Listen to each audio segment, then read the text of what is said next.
ஹே இடிவாசிகளே, June 14 2025 இன்னைக்கு காலையில் பூ போன்ற இட்லியும் சூப்பரான உப்புமாவையும் சாப்பிட்டு விட்டு எல்லாமே எனக்கு சூப்பர் காலை சாப்பாடு. சரி, ஹாப்பியாக கிளம்பி வெளியில் போயிருந்தேன். ஒரு சின்ன வேலையாக வெளியில் வந்திருந்தோம். ஸோ அந்த வேலையில் இன்பிட்வீனில் நம்ம டீ குடிக்கலனாலே அந்த டேவே நமக்கு சாட்டிஸ்ஃபேக்ஷனாக இருக்குது. டீயை குடித்து முடித்து விட்டு இன்றைக்கி வந்து நம்ம மெக்கானிக்கல் டான் தினகரன் வந்து என்ன பண்ணார், பாய் என்ன பாய் அங்கே போகிறீங்க இங்கே வரீங்க, இந்த நம்ம கடையை போய் நீங்கள் ரிவ்யூ பண்ணுங்கள் அப்படின்னு சொல்லி ஒரு லொக்கேஷன் சொல்லியிருந்தார். எங்கன்னு பார்த்தீங்கன்னா வடக்கு மாதவி வீதியில் இருக்கக்கூடிய நலம் ஹாஸ்பிட்டலுக்கு மெடிக்கலுக்கு எதுக்கு உள்ள கடைங்க இதாங்க அந்த ப்ரைஸ் டிஸ்கிரிப்ஷனு. என்னடா இவ்வளோ அலப்பறை கொடுக்குறாரு அப்படின்னாடா அந்த கடையில் இருக்குன்னு சொல்லி பார்த்தா கடையெல்லாம் ரொம்ப சுமாராக தான் இருந்துச்சு. ஆனால் உள்ளே இருக்கிற இந்த விஷயத்துக்கு தாங்க அதிகமான வேல்யூ அப்படின்னாங்க.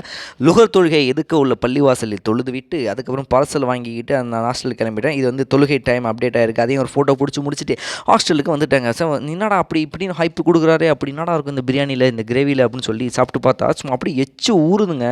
செம்ம டேஸ்ட்டு. சீரியஸாகவே சொன்னால் ஒருத்து 100 பிரியாணி நமக்கு பெரம்பலூரில் நிறைய இடத்துல கிடைக்குது. ஆனால் 120 இந்த பிரியாணி இருந்தாலுமே இந்த 120 பிரியாணி வந்து அந்த அளவுக்கு ஒர்த்தாக இருக்குது. முட்டை இல்லாமலே 120 இந்த பிரியாணி. ஸோ இது வந்து செம்ம ஒர்த்து. உண்மையாகவே நான் வீடியோக்காக சொல்லுங்க, சீரியஸ்லி வேறு லெவலு. அதுவும் இந்த கிரேவியோடு சேர்த்து சாப்பிட்றப்ப தான் வந்து அந்த பிரியாணியோடைய டாப் நோச்சு கிடைக்குது.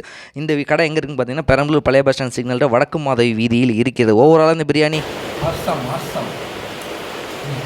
அப்படியே ஈவினிங்காக வந்து ரொம்ப நாள் ஆச்சு லெக் டே, இன்றைக்கி லெக் ஒர்க் அவுட் போகலான்னு சொல்லி வந்து பார்த்தா பிரசாந்த் சார் ஒரு வேறு ஒர்க் அவுட் சொல்லிட்டு இருந்தார்.